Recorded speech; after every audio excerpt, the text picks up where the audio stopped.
The war in Ukraine has drastically raised the alert level for NATO forces operating in Eastern Europe. CNN's Jim Sciutto got an exclusive look at how the alliance is training for the possibility of being attacked by the Russians.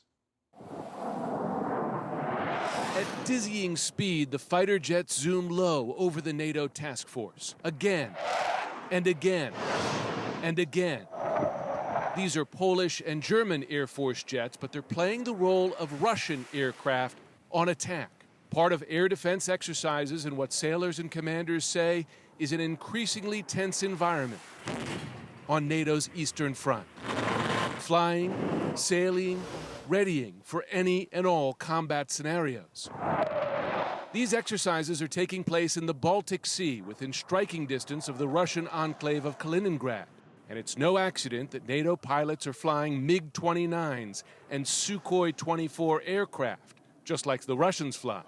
This German frigate, Mecklenburg-Vorpommern, is the flagship of NATO's Very High Readiness Task Force, a designation the task force commanding officer says they take seriously. We are trained and exercising right now, but when it's required, we can really do every mission from maritime security operations to deterrence, to defend the alliance whenever it is required in a very short moment.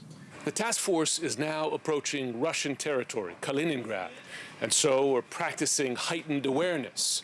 That means greater awareness of everything from cyber attacks to close observation or even harassment by Russian aircraft and warships.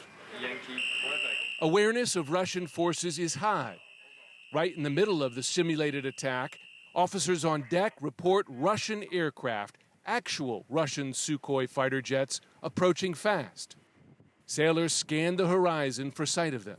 They're 50 nautical miles away, then 20 miles, before they turn away. Later, 2 Russian warships approach, coming within just 5 miles of the task force.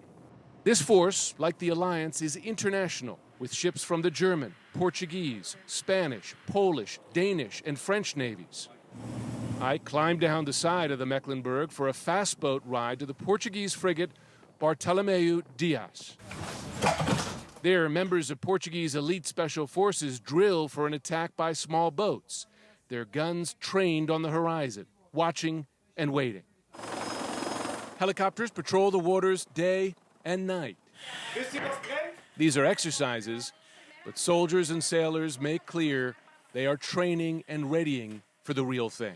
We have to be capable to switch every hour from an anti-submarine mission to an anti-surface mission to a passenger transport deployment of special forces.